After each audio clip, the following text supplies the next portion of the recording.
शुक्राना गुरुजी, अनंतम शुक्राना हमारे गुरुजी महाराज का। ओम नमः शिवाय। शिवजी सदा सहाय। ओम नमः शिवाय। गुरुजी सदा सहाय। शुक्राना, अनंतम शुक्राना। शिव पुराण में चतुर्थ कोटि शतरुद्र संहिता का अब है 30th चैप्टर, अध्याय, जिसमें है नागेश्वर ज्योतिर्लिंग उत्पत्ति वर्णन। सूत जी बोले, किसी समय उस दुष्ट आत्मा दारुक राक्षस के सेवक ने उस वैश्य के आगे शिवजी का सुंदर रूप देखा। तब उनसे कौतुक सहित वह अद्भुत चरित्र यथार्थ रूप से राक्षसों के राजा उस दारुक से निवेदन किया। उसी समय राक्षसों का वह राजा, वह बलवान दारुक व्याकुल होकर वहां आकर शीघ्र ही वैश्य से पूछने लगा। दारुक बोला, हे वैश्य, तू क्या ध्यान करता है? मेरे आगे सत्य सत्य कह। सत्य सत्य बताने से तेरी मृत्यु नहीं होगी, नहीं तो मैं मार डालूंगा। सूत जी बोले, तब उस वैश्य ने कहा, मैं कुछ नहीं जानता। ऐसा सुनकर वह क्रोधित हुआ और उसने राक्षसों को भेजा कि इस वैश्य को मारो। उसके कहने पर वे राक्षस शीघ्र ही अनेक शास्त्रों को धारण करके और जितने भी उनके पास शस्त्र थे सब कुछ इकट्ठे करके शिव में आसक्त चित्त वाले उस वैश्य श्रेष्ठ के मारने को चल दिए। तब उन राक्षसों को आया हुआ देख नेत्र मूंदे हुए वह वैश्य प्रीति से शिव को स्मरण करने लगा और बार बार उनके नामों का कीर्तन करने लगा। वैश्यपति बोला, हे शंकर, रक्षा करो। हे देवेश, पालन करो। हे शंभु, हे शिव, हे दुष्टों के नाश करने वाले, हे भक्त वत्सल, हे लोकेश, इस दुष्ट राक्षस से रक्षा करो। हे देव, इस समय तुम ही मेरे सर्वस्व हो। हे प्रभु, मैं तुम्हारे अधीन हूँ तथा तुम्हारा हूँ, सर्वदा तुम्हारा प्राण हूँ। सूत जी बोले, ऐसी प्रार्थना करने पर शिवजी 4 द्वार वाले उत्तम भवन के सहित उस विवर से प्रकट हुए। उसने सिंहासन के मध्य में ज्योति स्वरूप शिव के रूप को परिवार सहित अद्भुत आकार से देखकर पूजन किया। तब पूजित हुए सदाशिव स्वयं प्रसन्न हुए। उसको अपना पाशुपात अस्त्र देकर राक्षस दीपों को मारने लगे। जितने भी वहां पे राक्षस आए थे उन सबको मारने लगे। अब उन सब राक्षसों को कुटुंब और सेना सहित शीघ्र ही मार डाला। उसने भक्त की रक्षा करी। वह सदाशिव दुष्टों के मारने वाले हैं। उस अति समय अद्भुत चरित्र वाले, अपनी इच्छा से शोभित शरीर धारण करने वाले शिवजी ने उस वन के संपूर्ण राक्षसों को मारकर उस वन को वरदान दिया कि इस वन में हमेशा ब्राह्मण, क्षत्रिय, वैश्य, शूद्र, यह चारों वर्ण अपने अपने धर्मों में तत्पर होंगे। हे मुनीश्वरों, यह निरंतर शिवजी भक्ति में तत्पर हुए शिव धर्म के उपदेश करने वाले होंगे तथा तमोगुणी न होंगे। सूत जी बोले, इसी समय में उस दीन मन वाली दारुका नामक राक्षसी ने देवी पार्वती की स्तुति की। तब प्रसन्न हुई पार्वती जी उससे बोलती है कि मैं क्या कार्य करूं। यह सुनकर राक्षसी बोली कि मेरे वंश की रक्षा करो। तेरे वंश की रक्षा करूंगी, यह मैं सत्य कहती हूँ। यह कहकर पार्वती ने शिवजी से विग्रह किया। तब वर के वशीभूत हुए प्रभु सदाशिव क्रोधित हुए पार्वती को देखकर बड़ी प्रीति से बोलते हैं। उनके क्रोध को देखकर पार्वती माता भी उनसे बोलती है कि जैसी तुम्हारी इच्छा हो वैसा करो। सूत जी बोले, इस प्रकार अपने पति शिवजी का वचन सुनकर प्रसन्न हुई पार्वती जी हंसकर यह वचन देकर बोली। पार्वती जी बोलती हैं, तुम्हारा वचन युग के अंत में सत्य होगा। तब तक तामसी तमोगुण वाली सृष्टि उत्पन्न हो, ऐसा मेरा मत है। हे शिवजी, हे स्वामी, यदि मेरे कहने के अनुसार नहीं होगा तो प्रलय होगी। मैंने सत्य सत्य कहा है, मेरा वचन प्रमाण करो। मैं तुम्हारी ही हूँ तथा तुम्हारे ही आश्रय में हूँ। यह दारुका देवी जो राक्षसी है वह मेरी ही शक्ति है। राक्षसियों में बलिष्ठ हुई वह राक्षसों में राज्य करेगी। यह संपूर्ण राक्षसों की स्त्रियां अपने पुत्रों को उत्पन्न करेंगी। वे सब मिलकर वन में निवास करेंगे। ऐसी मेरी सम्मति है। सूत जी बोलते हैं, सदाशिव ऐसा अपनी स्त्री पार्वती जी का वचन सुनकर प्रसन्नचित हुए। फिर यह वचन बोले। शिवजी बोलते हैं, हे प्रिय, यदि तुम ऐसा कहती हो तो मेरा वचन सुनो। मैं भी अपने भक्तों के पालन करने के निमित्त प्रीति से इस वन में निवास करूंगा। यहाँ पर जो मनुष्य अपने अपने वर्णों के धर्म में स्थित होकर प्रीति सहित मेरा दर्शन करेगा वह चक्रवर्ती होगा, अन्यथा कलयुग की समाप्ति में सतयुग के आदि में वीरसेन नाम से प्रसिद्ध हुआ अधिक सेना युक्त राजा होगा। वह मेरी भक्ति से बढ़ा हुआ वीरसेन द्वारा मेरा दर्शन करके चक्रवर्ती राजा होगा। सूत जी बोले, हे ब्राह्मणों, इस प्रकार वे दोनों शिव पार्वती परस्पर हास्य करके बड़ी लीला करने वाले साक्षात गिरिजा और शिवजी वहां स्थित हुए और ज्योतिर्लिंग स्वरूप नागेश्वर नाम से तथा पार्वती देवी नागेश्वरी नाम से प्रसिद्ध हुई। और ऋषि बोलते हैं, हे बड़ी बुद्धि वाले सूत जी, वह वीरसेन उस दारुका वन में कैसे जाएगा और किस प्रकार शिव जी को पूजेगा, सो सब वर्णन करो। सूत जी बोले, वह शिव की भक्ति करने वाला महासेन का पुत्र वीरसेन राजा निषद नाम वाले सुंदर देश में क्षत्रियों के कुल में उत्पन्न हुआ। उस वीरसेन ने पार्थिव शिव पूजा करके 12 वर्ष पर्यंत बड़ा कठिन तप किया। तब देवताओं के स्वामी प्रसन्न हुए। सदाशिव प्रत्यक्ष होकर बोलते हैं कि हे वीरसेन, रांग धातु से लेपन की हुई काष्ठ की मछली बनाकर, मतलब लकड़ी की मछली बनाकर उसमें योग माया करके अपनी माया से वह तुझे दे दूंगा। उसको ग्रहण करके मनुष्यों के साथ उस विवर में प्रवेश हो जाओ। तब तू वहां जाकर मुझसे किए हुए विवर में प्रवेश होकर नागेश्वर का पूजन करके और पाशुपत अस्त्र को पाकर उन राक्षसियों का विनाश करना।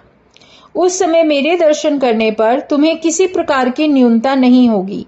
तब पार्वती का बल भी संपूर्ण होगा और जो वन में म्लेच्छ रूप राक्षस है वे सब सदाचारी हो जाएंगे।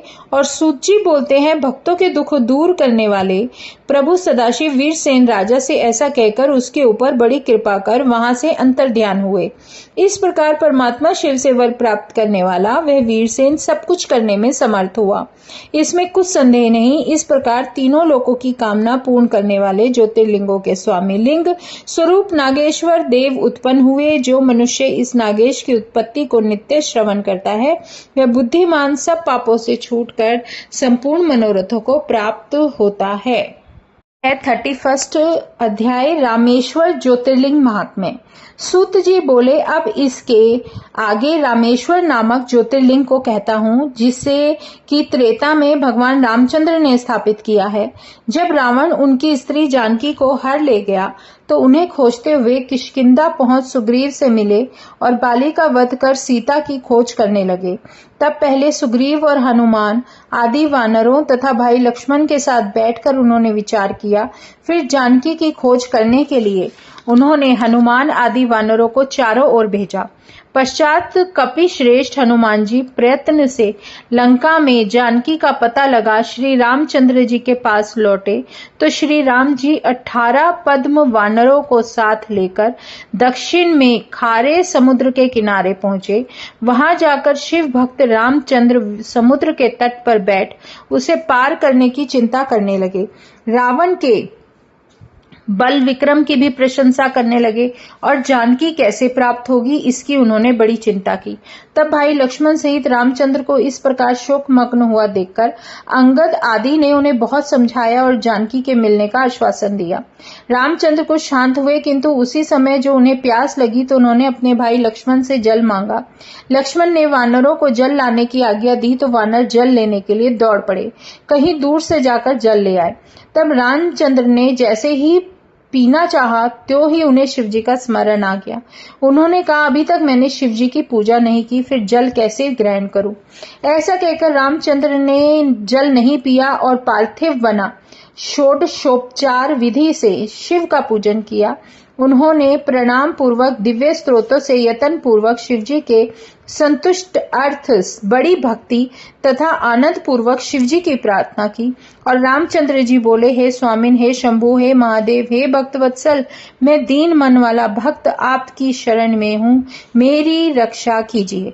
हे भवसागर से तारण करने वाले, इस समुद्र का जल बड़ा अगाध है और बलवान पराक्रमी रावण बड़ा प्रबल है। इधर मेरे पास युद्ध का कुछ भी साधन नहीं है, केवल चंचल वानरों की सेना है। तब मेरा कार्य कैसे सिद्ध होगा? हे सुव्रत, हे देव, इस युद्ध में आप मेरी सहायता कीजिए। आपकी सहायता के बिना मेरा कार्य दुर्लभ है। क्योंकि त्रैलोक्य विजयी रावण आप ही के वर से अभिमानी हो बड़ा ही दुर्जय हो गया है। इस कारण अब आप मेरा पक्ष लीजिए। हे शंकर, आपकी सदा ही जय हो। जब प्रार्थना कर रामचंद्र ने बार बार उच्च स्वर में ऐसा कहा तथा नृत्य कर गलनाद अर्थात मुंह से अगड़ बम बम शब्द किया तो शंकर देव शीघ्र ही प्रसन्न हो गए और अपने अंगों सहित ज्योति स्वरूप महेश्वर शीघ्र ही वहां उनके समक्ष प्रकट होकर बोले, हे रामचंद्र, तुम्हारा कल्याण हो, वर मांगो। शिव का दर्शन करने वहां जितने भी लोग स्थित थे सब पवित्र हो गए और रामचंद्र जी ने बड़े प्रेम से उन प्रकट हुए शिव जी की सब प्रेम पूजा की और फिर कहा कि हे स्वामिन, यदि आप मुझ पर प्रसन्न हैं तो संसार को पवित्र करने और दूसरों का उपकार करने के लिए आप यहाँ निवास कीजिए। शिवजी ने एवमस्तु कहकर रामेश्वर नाम से वहां अपनी स्थिति की और लिंग रूप होकर रामेश्वर नाम से पृथ्वी में प्रसिद्ध हुए। फिर तो रामचंद्र जी ने शिवजी के प्रताप और बल से समुद्र को पार कर शीघ्र ही रावण आदि राक्षसों को मारकर सीता को प्राप्त किया। इस प्रकार पृथ्वी पर रामेश्वर की बड़ी महिमा है और वे शिवजी अपने भक्तों को सदैव भुक्ति मुक्ति देने वाले हैं। जो मनुष्य इन रामेश्वर शिवलिंग पर दिव्य गंगा जल चढ़ाता है वह जीवन मुक्त हो जाता है तथा अंत में कैवल्य मोक्ष का लाभ करता है। जो इस दिव्य ज्योतिर्लिंग की कथा को श्रवण करेगा उसके सब पाप छूट जाएंगे। है 32वां अध्याय घुसमेश्वर महादेव के अंतर्गत सुदेहा का सुधर्माचार। सूत जी बोले, हे मुनि सत्तमो, इसी प्रकार जो पहले घुसमेश्वर नामक ज्योतिर्लिंग कहा है अब मैं उसके महात्म्य को कहता हूँ, ध्यान देकर सुनो। दक्षिण दिशा में जो देव नामक पर्वत है उस पर भारद्वाज गोत्र का सुधर्मा नामक एक वेद का ज्ञाता ब्राह्मण रहता था, जिसके पास उसकी परम सुंदरी भार्या पतिव्रता और बड़ी ही शिव भक्ति। वह ब्राह्मण श्रेष्ठ सुधर्मा तीनों काल में वेद मार्ग से अग्निहोत्र किया करता था और तीनों काल में संध्योपासन करता हुआ शिष्यों को वेद का अध्ययन कराता हुआ स्वयं भी वेदों और शास्त्रों में रत रहा करता था। वह बड़ा धनी तथा सज्जन लोगों का गुणग्राही, बड़ा दानी, शिव कर्म में रुचि रखने वाला एवं नित्य शैव पुरुषों का सत्कार करने वाला शैव था। तब इस प्रकार धर्म करते हुए जब उसकी बहुत आयु व्यतीत हो गई और कोई पुत्र न हुआ तथा उसकी स्त्री का ऋतुकाल निष्फल हो गया, तब भी उस ब्राह्मण ने आत्मा को ही श्रेष्ठवान, अपने को निपुत्री होने का मन में कुछ भी दुख न किया, परंतु उसकी स्त्री को इसका बड़ा दुख हुआ। वह सर्वांग सुंदरी और सब विद्याओं में पूर्ण पंडिता थी। तब एक दिन जो उसने अपने स्वामी से पुत्र की प्रार्थना की तो उसने उसे ललकार कर कहा, अरे पुत्र का क्या करेगी? कौन किसका पुत्र है और कौन किसकी माता, कौन किसका पिता है? सारा त्रैलोक्य तो स्वार्थ तत्पर है, तू इस बात की कुछ भी चिंता ना कर। यह सुनकर स्त्री चुप हो गई। परंतु एक दिन जब सुधर्मा की सुदेहा नामक वह स्त्री कुछ स्त्रियों के साथ बैठी थी, तभी अन्य स्त्रियों ने नारी स्वभाव से पुत्र के लिए उसके रूप आदि की बड़ी भर्त्सना की और कई दुर्वचन भी कहे। तब उन स्त्रियों से लज्जित की हुई सुदेहा अपने घर आकर बहुत दुखी हुई और अपने स्वामी के पास बैठकर सारा वृत्तांत कह सुनाया। परंतु इस पर भी शिव भक्त ब्राह्मण ने कुछ नहीं माना, कोई दुख नहीं हुआ और अपनी स्त्री से कहा, कहने दो, जो होनी होगी वह होकर रहेगी, तुम इसका कुछ दुख न करो। परंतु इतना कहने से भी उसकी स्त्री का दुख ना गया और वह फिर आग्रह करने लगी कि जैसे भी हो किसी न किसी उपाय से तुम पुत्र उत्पन्न करो, तुम मेरे प्रिय हो, नहीं तो मैं प्राण त्याग दूंगी। उसके इस कथन को सुन तथा आग्रह से व्याकुल हो उस श्रेष्ठ ब्राह्मण सुधर्मा ने शिवजी का स्मरण किया। फिर अग्निहोत्र कर अग्नि के आगे 2 पुष्प फेंके और मन में दाहिने पुष्प को पुत्र माना और स्त्री से कहा कि पुत्र की इच्छा से इन दोनों में से एक को ग्रहण कर ले। इस पर स्त्री ने निश्चय किया कि जिस पुष्प को स्वामी ने ग्रहण किया वही पुष्प मुझे प्राप्त हो। उसने शिव और अग्नि की प्रार्थना कर उस पुष्प को ग्रहण किया, परंतु शिवजी की माया मोहवश शीघ्रता में वह भूल गई और पुष्प जो उसे ग्रहण करना चाहिए था वह उसे ग्रहण ना कर सकी। यह देख उस ब्राह्मण ने एक दीर्घ निश्वास ली और शिवजी के चरण कमलों का स्मरण कर अपनी स्त्री से बोला, जो ईश्वर ने रचा है उसके विपरीत नहीं हो सकता। हे प्रिय, तू आशा को त्याग कर प्रभु की सेवा कर। परंतु सुदेहा ने पुत्र आग्रह न छोड़ा और हाथ जोड़कर सिर झुका अपने पति से बोली, यदि मुझसे पुत्र नहीं होगा तो मेरी आज्ञा से आप दूसरा विवाह कर लीजिए, उससे निश्चय ही आपको पुत्र होगा। ब्राह्मण ने कहा, नहीं, यह सब ईश्वर के भजन में बाधा है। तू इन झगड़ों को त्याग कर स्वयं भी प्रभु का भजन कर और मुझे भी अपने धर्म में तत्पर रहने दे। इस पर स्त्री ने अपनी बहन को अपने घर बुलाकर अपने पति से कहा कि तुम इससे विवाह करके पुत्र उत्पन्न करो। ब्राह्मणी ने कहा, नहीं, जब मैं इससे विवाह कर लूंगा, जब यह मेरी स्त्री होकर पुत्रवती होगी, तब तू इससे ईर्ष्या करने लगेगी। स्त्री ने कहा, नहीं, मैं ऐसा नहीं करूंगी। तुम पुत्र की उत्पत्ति के लिए विवाह कर लो, मैं आज्ञा देती हूँ। इस प्रकार स्त्री के प्रार्थना करने पर ब्राह्मण ने घुस्मा से विवाह कर लिया। घुस्मा अपनी बहन की आज्ञा ग्रहण कर यथावत सब व्यवहार करती हुई नित्य 100 पार्थिव लिंग बनाकर शास्त्रोक्त विधि से उसका पूजन करती और पुणे समीप के सरोवर में मिला देती। इस प्रकार नित्य शंकर का पूजन करते हुए उसको बहुत समय बीत गया। सब कामनाओं को पूर्ण करने वाली लक्ष्य संख्या पूर्ण हुई। तब शिवजी की कृपा से उसके सर्वांग सुंदर, भाग्यवान और कल्याण तथा गुणों वाला पात्र श्रेष्ठ पुत्र उत्पन्न हुआ। उसे देखकर ब्राह्मण बहुत प्रसन्न हुआ, परंतु वह धर्मात्मा इस प्रकार के सुखों में लिप्त न हुआ। ज्ञान धर्म परायण ब्राह्मण ने केवल आनंद ही माना। पश्चात वह सुदेहा घुस्मा से बड़ी ईर्ष्या करने लगी, यहाँ तक कि पहले तो उसका हृदय बहुत शीतल था, अब तलवार के समान हो गया। फिर तो जो कुत्सित कर्म हुआ उसे आगे कहेंगे। इसमें 33वां अध्याय आ गया, घुस्मा की भक्ति से घुस्मेश्वर उत्पत्ति वर्णन। सूत जी बोले, तब अपनी छोटी बहन को पुत्र हुआ एवं इस प्रकार उसे सुखी हुआ देखकर उसकी बहन सुदेहा को बड़ा दुख हुआ और वह उससे विरोध करने लगी। जहां अन्य मनुष्य पुत्रवती घुस्मा की प्रशंसा करते, वहां सुदेहा उसे सहन न कर पाती। उसका हृदय प्रज्वलित अग्नि के समान जलने लगता था।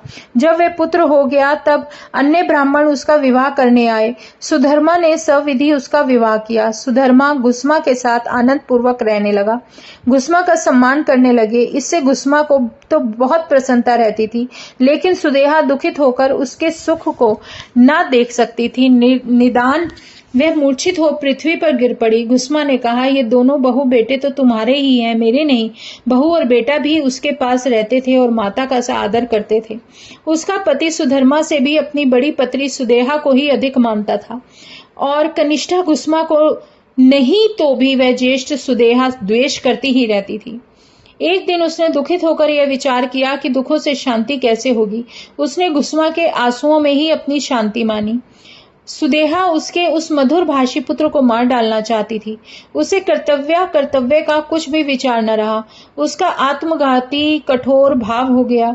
फिर तो एक दिन रात में छुरी लेकर ज्येष्ठा सुदेहा अपने पास सोते हुए उस पुत्र के अंगों को काटकर उसे मार डाला और रात ही रात उसे सरोवर में ले जाकर फेंक दिया, जहाँ की घुस्मा नित्य ज्योतिर्लिंगों को मिलाती थी। जब सुदेहा उसे वहां फेंक कर आई और नित्य कार्य में लगी, तो उधर प्रातःकाल होने पर पुत्र की बहू सोकर उठी तो उसने पति की खाट को खून से सना हुआ देखकर दहाड़े मारकर रोना शुरू कर दिया। उसकी जो सास थी वो घुस्मा तो हाय हाय मैं मर गई ऐसा कहते हुए विलाप करने लगी तथा वह पोशाचिक कर्म करने वाली सुदेहा भी आकर रोने लगी। परंतु इतने महान कष्ट पर भी घुस्मा ने शोक त्याग अपना नित्य का पार्थिव पूजन नहीं त्यागा और एकमात्र कालों के काल और सत पुरुषों की गति वाले प्रभु ईश्वर शंभु का भरोसा किया। उसने शिव तत्व को विचार कर कुछ भी दुख नहीं किया और पार्थिव लिंग के नामों का उच्चारण करते हुए वह सरोवर के तट पर पार्थिव विसर्जन करने गई। जब वह पार्थिव सरोवर में मिलाकर घर की ओर मुड़ी तो क्या देखा कि उसका पुत्र किनारे पर खड़ा है। तब घुस्मा ने उसकी ओर देखा तो उसने कहा, हे माता, आओ, मैं तुमसे मिलूंगा। तुम्हारे पुण्य प्रताप से तथा सदाशिव भगवान की कृपा से मैं जिंदा हो गया हूँ। परंतु घुस्मा को इससे हर्ष शोक कुछ भी न हुआ और वह पूर्ववत स्थिर ही रह गई। फिर तो उसी समय ज्योति स्वरूप महेश्वर संतुष्ट होकर वहां प्रकट हो गए और उनसे बोले, हे वरानने, मैं प्रसन्न हूं, वर मांगो। उस सुदेहा ने जो इस पुत्र का वध किया था, इससे मैं इसे त्रिशूल से मारूंगा। परंतु घुस्मा ने सिर झुकाकर हाथ जोड़कर शिवजी से प्रार्थना की हे स्वामी, सुदेहा मेरी बहन है, आप इसकी रक्षा कीजिए। शिवजी ने कहा, नहीं, इसने तेरा अपकार किया है, वह मारने योग्य ही है। तू उसका उपकार क्यों मानती है? गुस्मा ने कहा, हे सदाशिव, आपके दर्शन मात्र से पाप दूर हो जाते हैं, अतः यह जो आपका दर्शन हुआ है उससे तो पाप भस्म ही हो जाएंगे, परंतु जो अपने हानिकर्ता के साथ भी भलाई ही करता है उसका भी दर्शन पाप नाशक है। हे सदाशिव, ऐसा मैंने भगवान का सुंदर वचन सुना है। सूत जी कहते हैं, तब गुस्मा के ऐसा कहने पर भक्त वत्सल महेश्वर प्रसन्न होकर बोले, हे गुस्मा, मैं तेरा ऐसा स्वभाव देखकर तो और भी प्रसन्न हो गया, अतः तू और कोई अन्य वर मांग ले, मैं तेरे सब मनोरथ पूर्ण करूंगा। इस पर गुस्मा ने कहा कि हे नाथ, यदि आप मुझसे इतने प्रसन्न हैं तो वर ही देना चाहते हैं तो मेरी प्रार्थना है, संसार की रक्षा के लिए आप सर्वदा यहीं निवास कीजिए। शिवजी एवं अस्तु, अर्थात ऐसा ही होगा, कहकर गुस्मेश नाम से अपने शुभ ज्योतिर्लिंग द्वारा वहां स्थित हो गए और कहा कि हे सुवर्ते, 100 पीढ़ी तक ऐसे ही श्रेष्ठ पुत्र तेरे वंश में उत्पन्न होंगे, इसमें संदेह नहीं है। फिर तो उसी समय सुधर्मा और सुदेहा भी आए और गुस्मा के साथ सबने मिलकर शिवजी की 100 परिक्रमा की। फिर शिवजी की पूजा से सबने मलिनता त्याग परम सुख पाया और सुदेहा पुत्र को जीवित देख बड़ी लज्जित हुई। उसने दोनों से अपने पापों के लिए क्षमा मांगी, प्रायश्चित किया। तब से गुस्मेश नामक ज्योतिर्लिंग वहां उत्पन्न हुआ, जो अपने दर्शन और पूजन से भक्तों के सुख की वृद्धि करता है। हे ऋषियों, इस प्रकार मैंने 12 संख्या वाली ज्योतिर्लिंग की यह सर्व कामदायक और भुक्ति मुक्ति प्रदायक कथा कही। जो इसे भक्ति पूर्वक पढ़ता है और सुनता है उसके सब पाप छूट जाते हैं तथा वह भुक्ति और मुक्ति लाभ प्राप्त करता है। अब है 34वां अध्याय, विष्णु जी को सुदर्शन चक्र की प्राप्ति। इसकी कथा सुनकर ऋषियों ने सूत जी को धन्यवाद दिया और उनकी बहुत सारी प्रशंसा की और कहा कि हे महर्षि, अब हमें वह कथा सुनाइए कि श्री विष्णु जी को सुदर्शन चक्र कैसे मिला तथा हरीश्वर महादेव के ज्योतिर्लिंग का क्या महात्म्य है। सूत जी कहने लगे, विष्णु जी को सुदर्शन चक्र शिव जी से प्राप्त हुआ था। एक समय की बात है, जब राक्षस मनुष्यों को कष्ट देने लगे और धर्म का ह्रास होने लगा, तब उससे दुखी होकर सब देवता विष्णु जी के पास गए और अपना सब दुख कह सुनाया। तब उसे सुनकर विष्णु जी ने उन्हें संतोष देकर कहा कि मैं शिव जी की आराधना करके तुम्हारा कार्य करूंगा। यह सुनकर देवता संतुष्ट होकर अपने स्थान को चले आए और विष्णु जी के कहने के अनुसार शिव जी का भजन करने लगे। विष्णु जी भी कैलाश पर्वत के समीप जाकर वहां कुंड खोदकर अग्नि स्थापन करके उसके आगे तप करने लगे। पार्थिव विधान के अनेक मंत्रों से युक्त अनेक स्त्रोतों से प्रसन्नता पूर्वक शिवजी का भजन करने लगे। मानसरोवर में उत्पन्न कमलों से शिवजी की पूजा करने लगे। उन्होंने अचल आसन लगा लिया, परंतु इस पर भी शिवजी विष्णु जी से संतुष्ट नहीं हुए। विष्णु जी को बड़ा आश्चर्य हुआ। उन्होंने और भी कई प्रकार से शिव जी की पूजा आरंभ की। फिर तो लीला विशारद प्रभु शिव शीघ्र ही प्रसन्न हो गए। उधर विष्णु जी ने प्रीति पूर्वक शिव जी के सहस्र नामों का पाठ आरंभ किया। एक एक नाम मंत्र का उच्चारण करते हुए एक एक कमलों को चढ़ाकर शरणागत वत्सल शिव जी की विष्णु जी पूजा करते रहे। तब विष्णु जी के प्रेम की परीक्षा के लिए भगवान शिव ने सहस्र कमलों में से एक कमल का हरण कर लिया। उस अद्भुत चरित्र को विष्णु जी ना जान सके, परंतु एक कमल जो नींद बिल्कुल वहां पर था ही नहीं, चोरी हो गया था, तो विष्णु जी उसे ढूंढने लगे। अचल व्रती विष्णु ने उस कमल को खोजने में समस्त पृथ्वी का भ्रमण किया, परंतु जब उनको कहीं नहीं मिला तो उसने अपना नेत्र चढ़ा दिया। तब उन्हें नेत्र चढ़ाए देखकर संपूर्ण दुख दूर करने वाले सदाशिव जी प्रसन्न हुए और उन्होंने विष्णु जी से कहा कि हे विष्णु, मैं तुमसे प्रसन्न हूँ, अभिलाषित हूँ, वर मांगो। तुम्हारी जो इच्छा होगी वही वर दूंगा। तुम्हारे लिए मेरे पास कुछ अदेय नहीं है। तब शिवजी के इन वचनों को सुनकर विष्णु भगवान बहुत प्रसन्न हुए। उन्होंने हाथ जोड़कर शिवजी से कहा कि हे नाथ, आपके समक्ष में क्या कहने योग्य हूँ, आप तो सबके अंतर्यामी हैं, तथापि आपकी आज्ञा से कहता हूँ। हे सदाशिव, दैत्यों ने संपूर्ण पृथ्वी को पीड़ित कर दिया है, जिससे मुझको सुख नहीं है और इधर मैं दैत्यों का नाश करने में समर्थ नहीं हो सका। इसलिए हे परमेश्वर, मैं क्या करूं, कहाँ जाऊं? मेरी और कोई रक्षा करने वाला नहीं है, इस कारण मैं आपकी शरण में आया हूँ। जब इस प्रकार कहते हुए दैत्यों से पीड़ित हुए विष्णु जी परमात्मा शिव को नमस्कार करके सम्मुख उपस्थित हुए, तो उनके ऐसे वचनों को सुनकर देवाधिदेव महेश्वर ने विष्णु को तेज समूह अपना सुदर्शन चक्र दिया, जिसे पाकर विष्णु जी ने बिना परिश्रम ही संपूर्ण दैत्यों को उस चक्र से नष्ट कर दिया। देवताओं को आनंद प्राप्त हुआ, देवता सुखी हो गए, विष्णु जी तो बहुत ही आनंदित हुए। ऋषियों ने कहा, हे सूत जी, यह कौन सा शिव सहस्त्र नाम है? जिसे सुनकर शिव जी ने संतुष्ट होकर विष्णु जी को सुदर्शन चक्र प्रदान कर दिया। उस महात्म्य को शिव संवाद सहित कहिए। व्यास जी कहते हैं, सूत जी, तब उन सावधान चित्त वाले मुनियों का ऐसा वचन सुनकर सूत जी शिव जी के चरण कमलों का स्मरण करते हुए वचन बोलने लगते हैं। जय गुरु जी, शुक्राना गुरु जी, अनंतम शुक्राना हमारे गुरु जी महाराज का। इसके साथ ही चतुर्थ कोटि शतरुद्र संहिता के 34 अध्याय पूरे होते हैं। ओम नमः शिवाय, शिव जी सदा सहाय। ओम नमः शिवाय, गुरु जी सदा सहाय। शुक्राना, अनंतम शुक्राना।